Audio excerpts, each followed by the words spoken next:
Welcome students. मैं Abhishek Kumar Dubey, director of sharp skill institute of physics and mathematics में आपका स्वागत करता हूं। आज हम लोग क्लास 11th के कुछ बेसिक फिजिक्स के बारे में जानते हैं।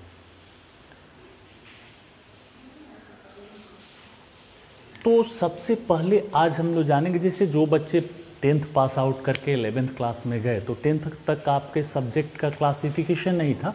ऑल सब्जेक्ट हमने एक फुल पैकेज पढ़ा। अब आपके सब्जेक्ट का क्लासिफिकेशन हो जाता है, अलग अलग फैकल्टी, अलग अलग डिपार्टमेंट हो जाएंगे। जो बच्चे साइंस पढ़ेंगे वो साइंस स्ट्रीम से कहलाएंगे, जो आर्ट्स पढ़ेंगे आर्ट्स स्ट्रीम से, जो कॉमर्स पढ़ेंगे कॉमर्स स्ट्रीम से। तो अब हमारे यहाँ साइंस का सब्जेक्ट का क्लासिफिकेशन हुआ।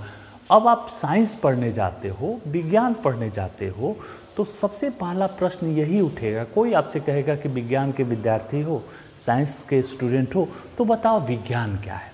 तो आज हम लोग जानते हैं फिजिक्स के बारे में कुछ बेसिक जानकारियाँ। भौतिक जगत, फिजिकल वर्ल्ड।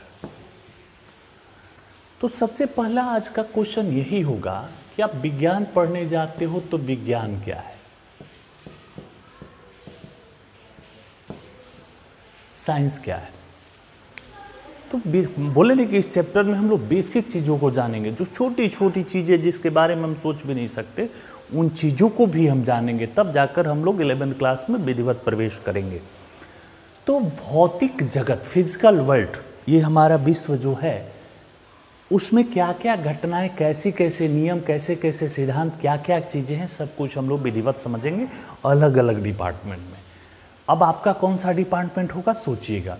तो सबसे पहले आप अगर विज्ञान के विद्यार्थी कहलाए तो आपसे पूछा जाएगा कि व्हाट इज साइंस, विज्ञान क्या है। तो चलिए इसको फुली समझते हैं, विज्ञान क्या है। ध्यान देना बच्चों, जो ये साइंस शब्द है, ये ग्रीक भाषा के शब्द साइंसिया से इसकी उत्पत्ति हुई है। साइंसिया ग्रीक भाषा का शब्द है, ये हिंदी भाषा नहीं है, ग्रीक भाषा, यूनानी भाषा का शब्द है साइंसिया। इस साइंसिया का इंग्लिश ट्रांसफॉर्मेशन हम लोग करते हैं तो इसको कहते हैं हम लोग to know that. To know that मतलब किसी चीज के बारे में जानना, किसी विषय, किसी चीज, यही है इसके बारे में जानना। अब बात समझिएगा। अब इसके बारे में जानना कि ये मार्कर है, कैसे बना हुआ है, इसमें कौन कौन सी चीज़ें शामिल हैं, इसमें कौन कौन से घटक हैं, तो ऐसे ही तो नहीं जान जाएंगे ना। किसी घटना को जानने के लिए, समझने के लिए हमें कुछ प्रयोग करने होंगे, कुछ तर्क देने होंगे, कुछ वाद विवाद करने होंगे, कुछ रिसर्च करने होंगे, तब हम किसी घटना की व्याख्या कर सकते हैं, किसी घटना को समझ सकते हैं। मतलब किसी चीज़ को जानने के लिए ये मार्कर ही है। इसी के बारे में हमें अगर जानना है तो हमें कुछ प्रयोग करने होंगे, कुछ परिकल्पनाओं का निर्माण करना होगा, कुछ तथ्य ग्रहण करने होंगे, और अंत में हम इस आधार पर कहेंगे कि देखिए ये इन घटकों से मिलकर बना हुआ है, इसमें ये चीज़ें शामिल हैं। तो यही विज्ञान है। विज्ञान का मतलब किसी विषय के बारे में जानना। आप ऐसे भी कहो, हिंदी में भी आओगे तो विज्ञान, वी प्लस ज्ञान। वी का मतलब होता है विशिष्ट, विशेष, और ज्ञान मतलब किसी चीज को जानना, विशेष ज्ञान। मतलब किसी विषय वस्तु के बारे में विशिष्ट ज्ञान को ही विज्ञान कहते हैं। सरल। और विशिष्ट ज्ञान तो ऐसे आएगा नहीं। विशिष्ट ज्ञान कैसे आएगा? प्रायोगिक तर्क पर, प्रयोग पर, परीक्षण करने से, और तब हमें जो ज्ञान प्राप्त होगा, जो एक सिद्धांत मिलेगा, वह विज्ञान कहलाएगा। तो विज्ञान क्या है? प्रायोगिक परीक्षणों तथा प्राप्त तर्कों पर आधारित क्रमबद्ध तथा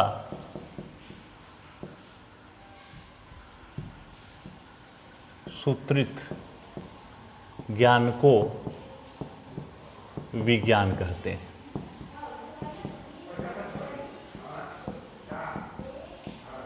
बाबू ये विज्ञान की डिफिनेशन हो गई। प्रायोगिक प्रेक्षण, प्रेक्षण मतलब ऑब्जर्वेशन, किसी चीज़ को हमने समझा, प्रयोग किया, एक्सपेरिमेंट किया, कुछ जानकारी हमें मिला प्रयोग करने से, इसको हमने खोला, ढक्कन निकाला, सब निकला कि इसमें मार्कर में कौन कौन से घटक शामिल हैं, कुछ तर्क देना पड़ा कि देखो ये ऐसे होता है, ये ऐसे होता है। तो प्रायोगिक प्रेक्षणों तथा प्राप्त तर्कों पर आधारित क्रमबद्ध मतलब एक नियम के अनुसार जो ज्ञान प्राप्त होगा, जो सूत्र प्राप्त होगा, जो हमें निष्कर्ष मिलेंगे, वह विज्ञान की श्रेणी में आते हैं, विज्ञान कहलाते हैं। तो भाई विज्ञान का कार्य क्षेत्र बहुत विस्तृत हो सकता है। विज्ञान को समझने के लिए अगर हम विज्ञान की तो विषय, यहाँ विषय का मतलब सब्जेक्ट मतलब समझ लीजिए। हमारी साइंस की भाषा में विषय का मतलब क्या है? जिस पर आप चर्चा कर रहे हो। हम आज इस पर चर्चा करें तो आज का विषय यह मार्कर है। विषय का मतलब दिमाग में आप physics, chemistry, math, Hindi, biology ये सब नहीं डाल लीजिए।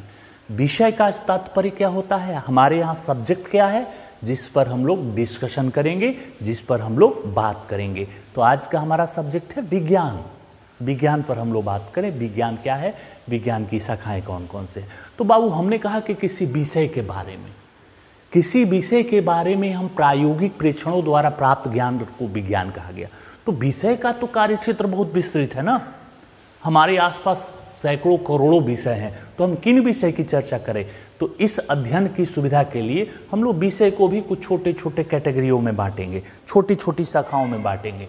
तो बाबू उन शाखाओं को, विषय को समझने के लिए हमने उसकी छोटी छोटी शाखाएं कर दी। उन शाखाओं में सबसे पहले हम लोग मान लेते हैं भौतिकी, फिजिक्स, रसायन शास्त्र, केमिस्ट्री,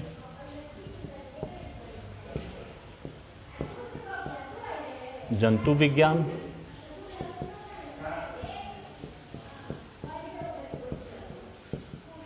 जूलॉजी, वनस्पति विज्ञान, बॉटनी, ऐसे बहुत सारी शाखाएं हैं। चिकित्सा विज्ञान, मेडिकल साइंस, जिसके विषय के बारे में हम लोग जानेंगे। तो अब हम लोग किस विषय की तरफ चलते हैं? विज्ञान की एक शाखा की तरफ चलते हैं, जिस शाखा का नाम क्या है? भौतिकी, फिजिक्स। तो ध्यान दीजिए, फिजिक्स के बारे में हमें एक जानकारी तो मिल गई कि फिजिक्स, भौतिकी विज्ञान की एक शाखा है। कैसी शाखा है अब ये भी हम लोग समझते हैं, उस शाखा को जानते हैं।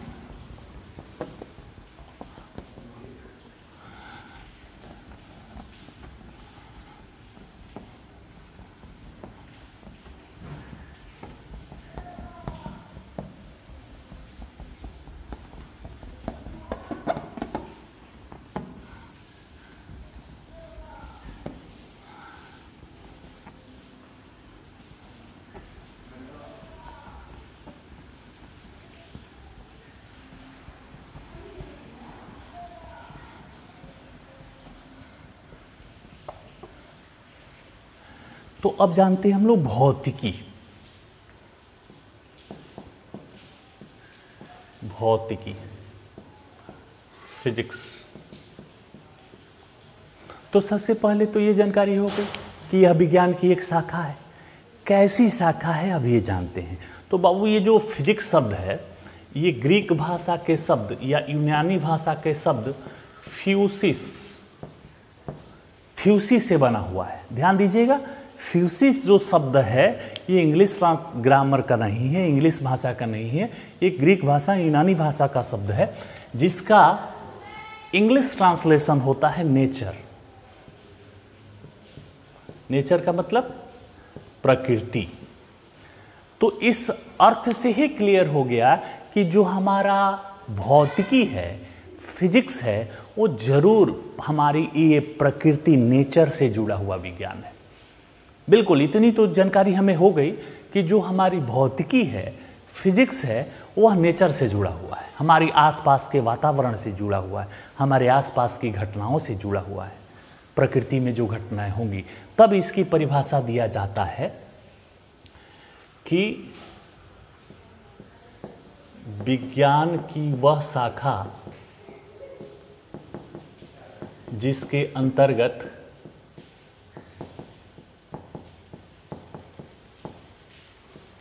प्रकृति और उसके नियमों का अध्ययन किया जाता है,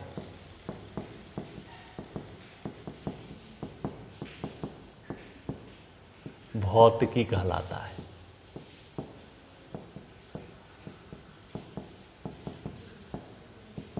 ध्यान देना, भौतिकी क्या हुआ? प्रकृति से जुड़ा हुआ विज्ञान। तो भाई प्रकृति की तरफ जैसे जैसे बारिश हो रही है, तो बारिश का होना, इसको आप जंतु विज्ञान में रखोगे कि चिकित्सा विज्ञान में रखोगे? तो बारिश एक प्राकृतिक घटना है और प्रकृति में होने वाली इस घटनाओं को भौतिकी, फिजिक्स, तो यह जो बारिश हो रही है यह भौतिकी से जुड़ा हुआ विषय है। आज हम लोग अगर बारिश पर अध्ययन करें तो बारिश हमारे लिए एक विषय है। तो यह भौतिकी हुआ, फिजिक्स हुआ। अब थोड़ा सा ध्यान दो, बात समझो। कहते हो कि सर भौतिकी फिजिक्स जो हमारी है वह प्रकृति से जुड़ा हुआ विज्ञान। तो भाई प्रकृति तो बहुत विस्तृत है, हमारा विज्ञान इतना डेवलप कर गया लेकिन प्रकृति का 10% भी नहीं जानते हैं, उससे कम हमारे पास नॉलेज है। प्रकृति इतना गूढ़ रहस्य छुपा हुआ है। बारिश हो रही, बिजली चमक रहा है, ये सब अब प्रकृति में होने वाली घटनाएं हैं, हम तो लोग तो नहीं करा रहे उनको। तो ये प्रकृति भी अपना एक नियम लेकर चलती है कि गर्मी बीता, बारिश का मौसम आएगा, बारिश बीतेगा, ठंडे का मौसम आएगा। ये सब प्राकृतिक घटनाएं हैं, आर्टिफिशियल ये सब इवेंट नहीं होते हैं। तो ये प्राकृतिक घटनाएं जो होती हैं यह हमारे भौतिकी से जुड़ा हुआ है। अब आते हैं प्रकृति पर। बाबू बच्चा सब सोचो कि अगर हम प्रकृति कहते हैं तो प्रकृति बहुत विस्तृत है, प्रकृति का कोई और छोर नहीं है, विस्तृत है। तब और इस प्रकृति में हमारी जो प्रकृति है, ब्रह्मांड है, ब्रह्मांड है, इस ब्रह्मांड में सभी सजीव वस्तुएं भी हैं और निर्जीव वस्तुएं भी हैं। और ये सभी वस्तुएं जो होती हैं यह द्रव्य यानी पदार्थ से मिलकर बनती होती है, पदार्थ तथा ऊर्जा से मिलकर बनी होती हैं। द्रव्य इसको बोल सकते हो। सभी वस्तुएं, प्रकृति में जितनी वस्तुएं हैं, चाहे वह सजीव हो, हम लोग हो, या निर्जीव हो, ईंट पत्थर हो, प्रकृति में जो भी वस्तु की तरफ आप देखोगे तो आप ये समझ लेना कि उस वस्तु में द्रव्य भी है और उस वस्तु में ऊर्जा। बिना ऊर्जा के किसी पदार्थ का निर्माण नहीं हो सकता। बाबू अगले क्लासेस में, हम अगले चैप्टरों में, अगले क्लास में इस चीज को हम लोग समझेंगे कि द्रव्य, आइंस्टीन का सूत्र है E=mc²। इस सूत्र के बारे में आप समझते होंगे, इस सूत्र कहीं पढ़ा होगा आप लोगों ने। ये सूत्र बिल्कुल कहता है कि द्रव्य का रूपांतरण ऊर्जा में होता है, द्रव्य और ऊर्जा मिलकर ही किसी पदार्थ का निर्माण करते हैं। तो भौतिकी की एक दूसरी परिभाषा भी हो जाएगी कि इस शाखा के अंतर्गत द्रव्य और ऊर्जा, द्रव्य और ऊर्जा के बीच में उनके संबंध, इनके क्रियान्वयन का अध्ययन किया जाता है, इनमें रूपांतरण का अध्ययन किया जाता है, इनके बीच में संबंध का अध्ययन किया जाता है। ऐसी शाखा को हम लोग भौतिकी कहते हैं। तो भौतिकी की एक परिभाषा ये हो गई और दूसरी परिभाषा इसके ऊपर दीजिएगा कि विज्ञान की वह शाखा जिसके अंतर्गत द्रव्य और ऊर्जा और इनके रूपांतरण, आपस में चेंजिंग का अध्ययन किया जाए, ऐसी शाखा को भौतिकी या फिजिक्स कहते हैं। अब बात समझिएगा, फिजिक्स की भी कुछ शाखाएं हैं। चूंकि फिजिक्स हम लोग कहते हैं ना प्रकृति से जुड़ा हुआ विज्ञान, तो प्रकृति से जुड़ा हुआ विज्ञान, प्रकृति बहुत विस्तृत है ना, तो प्रकृति का अध्ययन करने चलेंगे तो 100 डिपार्टमेंट है प्रकृति में, तब तो अध्ययन करने में हमें दिक्कत होगा, पढ़ने में हमें सहूलियत नहीं होगी। तो हम लोग अपनी सहूलियत के लिए प्रकृति के इस विज्ञान को कुछ छोटी छोटी शाखाओं में बांटे, क्योंकि बहुत छोटा छोटा करके पढ़ेंगे ना तो हमें हर चीज़ की जानकारी होगी। जैसे विज्ञान को छोटा छोटा कर दिए, चलिए आप भौतिकी पढ़ लीजिए, आप केमिस्ट्री पढ़ लीजिए, आप जंतु विज्ञान पढ़ लीजिए, आप वनस्पति विज्ञान। तो प्रकृति वाली ये जो शाखा है भौतिकी, इसका भी विस्तृत ब्रांचेज है। तो अध्ययन की सुविधा के लिए इस शाखा को भी हम लोग छोटे छोटे शाखाओं में बांट देंगे, अर्थात हमारे फिजिक्स की भी कुछ शाखाएं हैं। तो भौतिकी की जो शाखाएं हैं उनमें जो हमें अध्ययन करना है, पहला सामान्य भौतिकी, जनरल फिजिक्स, दूसरा आता है ऊष्मा, तीसरा ध्वनि, चौथा वैद्युतिकी, इलेक्ट्रिसिटी, चुंबकत्व या चुंबक कहिए, जो भी कहिए, प्रकाशिकी, आधुनिक भौतिकी, नाभिकीय भौतिकी, न्यूक्लियर फिजिक्स। तो बाबू ये हम उन ब्रांचेज का नाम लिखे हैं जो 11वां 12वां अर्थात इंटरमीडिएट में जिन ब्रांचों को हमें पढ़ना है। ये देखो, ये जो 3 ब्रांच है ना, ये 11th क्लास में हमें पढ़नी है, और ये बाकी के 5 ब्रांच है ये 12th क्लास में पढ़नी है। कुल मिलाकर हमें भौतिकी की 8 ब्रांचों, 8 शाखाओं के बारे में जानना है। बारी बारी से समझेंगे सबको। सामान्य भौतिकी में आपका गति, तो घर्षण, गुरुत्वाकर्षण, ये सब आ जाता है। ऊष्मा में ताप, ऊष्मा, विद्युत धारित, ये सब आ जाती हैं। ध्वनि आप थोड़ा बहुत 10वां क्लास तक पढ़े होंगे। इलेक्ट्रिसिटी जाओगे तो 12वां क्लास इलेक्ट्रिसिटी से शुरू होती है। Magnetism, optics, modern physics and nuclear physics, ये 12वीं क्लास में हमें पढ़ने हैं। तब अब बाबू ध्यान दो, अब जब हमने भौतिकी को भी कुछ छोटे छोटे में भागों में बांट लिया, बारी बारी से इन सभी भागों का अध्ययन करेंगे सिस्टमेटिक,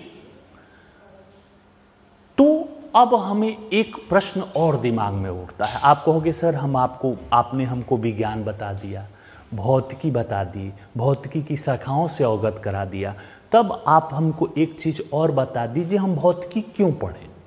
हमारे जीवन में भौतिकी यानी फिजिक्स का क्या रोल है? हमारे जीवन में भौतिकी कहाँ है? बड़ा इंपॉर्टेंट प्रश्न है। जब पढ़ेंगे तो चाहेंगे ना कि हम क्यों पढ़ें, क्या उससे हमको लेना देना है, हमारे जीवन में उसका औचित्य क्या है, हमारे समाज में वो कहाँ कहाँ है।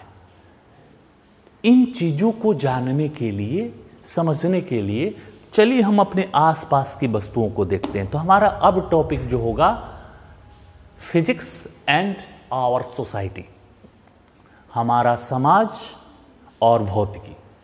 ध्यान देना बच्चों, भौतिकी का अस्तित्व समाज के हर क्षेत्र में है। सरल शब्दों में कहो तो हमारा फिजिक्स हर ब्रांच में है, विज्ञान की हर शाखा में है। रसायन शास्त्र में भी है, जीव विज्ञान में भी है, वनस्पति विज्ञान में भी है, चिकित्सा विज्ञान में भी है, भूगर्भ विज्ञान में भी है, पर्यावरण विज्ञान में भी है। हर ब्रांच में, विज्ञान की हर ब्रांच में भौतिकी मौजूद है। हमारे समाज के हर क्षेत्र में भौतिकी मौजूद है। तो अब हम जानते हैं कि हमारे जीवन में भौतिकी का क्या महत्व है, हमारे जीवन में भौतिकी कहाँ कहाँ, फिजिक्स कहाँ कहाँ है। ये चीज़ समझ लोगे तो सहूलियत होगी। बेसिक चीज़ें हैं और इम्पॉर्टेंट चीज़ें हैं। ये फिजिक्स पढ़ने जा रहे हैं और मालूम ही नहीं हो कि हमारे जीवन में फिजिक्स का क्या रोल है। फिजिक्स पढ़ने से पहले फिजिक्स के बारे में जानना होगा कि हमारे जीवन में, हमारे समाज में, हमारे आस पड़ोस में भौतिकी का क्या रोल है। एक लाइन हम अभी कहेंगे, डिटेल से तो अभी बताएंगे हम, कि अगर आपके जीवन से भौतिकी को, फिजिक्स को निकाल दिया जाए तो आप वही पूर्व पाषाण काल में चले जाओगे, नग्न घूमते हुए, जो आप इतिहास में पढ़े होंगे, पाषाणकालीन युग, पूर्व पाषाणकालीन युग। उन समय लोगों के रहन सहन कैसे थे। अगर आज के डेट में हमारे जीवन से भौतिकी यानी फिजिक्स को निकाल दो तो हम पूर्व पाषाण काल से भी बदतर स्थिति में पहुंच जाएंगे। कैसे? आज के जीवन में मोबाइल, तो मोबाइल की खोज भौतिकी की ही खोज है ना। आपका मोबाइल फिजिक्स से जुड़ा हुआ टॉपिक है। साइकिल चलते हैं, साइकिल क्या है? फिजिक्स की खोज है। मोटरसाइकिल पर चलते हो, बस, ट्रेन, एरोप्लेन, ये सब भौतिकी। घरों में जाते हो, पंखा चल रहा है, टीवी है, एसी है, फ्रिज है, ये सब क्या है? भौतिकी। मेडिकल साइंस में जाते हो, ऑपरेशन होते हैं, जितने ऑपरेशन के औजार हैं भौतिकी।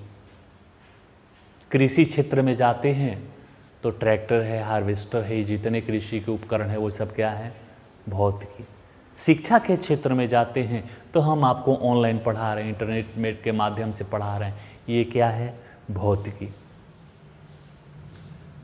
किसी भी क्षेत्र में आप जाएं तो वहाँ पर आपको भौतिकी जरूर मिलेगा। हमारे जीवन के हर क्षेत्र में भौतिकी है, फिजिक्स है, उससे हम वंचित नहीं हो सकते। ये तो हमारे जीवन में भी हो गया। बाबू, भौतिकी आने से पहले और जब फिजिक्स का डेवलपमेंट नहीं हुआ था, फिजिक्स बहुत छोटा था, फिजिक्स का विकास बहुत कम हुआ था, तो उस समय बहुत सी चीज़ें थी जो अंधविश्वास से हम लोग देखते थे। जिसे पानी पड़ रहा है तो कहते इंद्र भगवान गुस्सा गए हैं, पानी बौछार करे तीर मार रहे हैं, बहुत तरह की धारणाएं थी। लेकिन जब फिजिक्स का डेवलपमेंट हुआ तो हमने समझा बारिश क्यों होता है, बारिश क्यों पड़ रहा है, किसी चीज़ की घटना को बिजली तड़तड़ा रही है तो उसको तुरंत हम लोग अंधविश्वास से जोड़ देते हैं। अभी कोरोना का दौर चल रहा है, बहुत सारे कोरोना माई का पूजा हो रहा है, अंधविश्वास से लोग उसको जोड़ दिए हैं, जबकि वह विज्ञान से जुड़ा हुआ एक टॉपिक है, विज्ञान से जुड़ी हुई एक घटना है। तो विज्ञान का जैसे जैसे विकास होते गया, हम उन घटनाओं को जो हमारे जीवन में अंधविश्वास के रूप में थी, धीरे धीरे हमारे जीवन से अंधविश्वास भी कम होते गया। और अब हम किसी घटना को अंधविश्वास की दृष्टि से नहीं, उसको विज्ञान की दृष्टि से देखते हैं, साइंस की दृष्टि से देखते हैं कि कोरोना वायरस क्या है, ये पानी क्यों पड़ रहा है, ये बिजली कैसे चमक रही है। उसमें कोई अंधविश्वास नहीं, कोई धार्मिक भावना नहीं जुड़ी हुई है। यह हमारी इस प्रकृति में होने वाली एक घटना है, एक सामान्य घटना है, जिसको विज्ञान की दृष्टि से देखेंगे तो उसका कारण निवारण समझ में आएगा। अंत में हम इस चीज को आइडेंटिफाई करेंगे कि जैसे जैसे भौतिकी फिजिक्स का विकास होते गया, हमारा जीवन, हमारी जीवन पद्धति उच्च होते गया। आज जो हमारा विलासितापूर्ण जीवन है, इसमें भौतिकी का बहुत अधिक महत्व है। उसका सबसे अधिक सिद्धांत, गणनाएं, कैलकुलेशन, ये सब फिजिक्स की चीज़ों को ही अचीव करके हमारा जीवन इतना उन्नत हुआ है। तो हमारे जीवन में फिजिक्स का एक अहम स्थान है।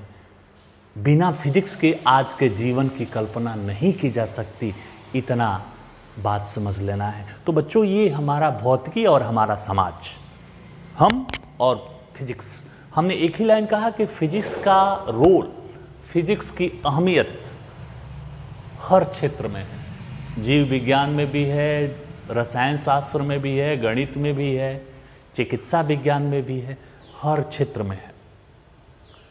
तो ये हमारे जीवन में, हमारे समाज में भौतिकी का रोल है। हम इन घटनाओं को, इन चीज़ों को जानने के बाद कहेंगे तब भौतिकी पढ़ना श्रेष्ठकर है, भौतिकी को जानना सही है। और भौतिकी अब विस्तृत हम लोग आगे पढ़ेंगे, शेष अगले क्लास में जानेंगे। धन्यवाद।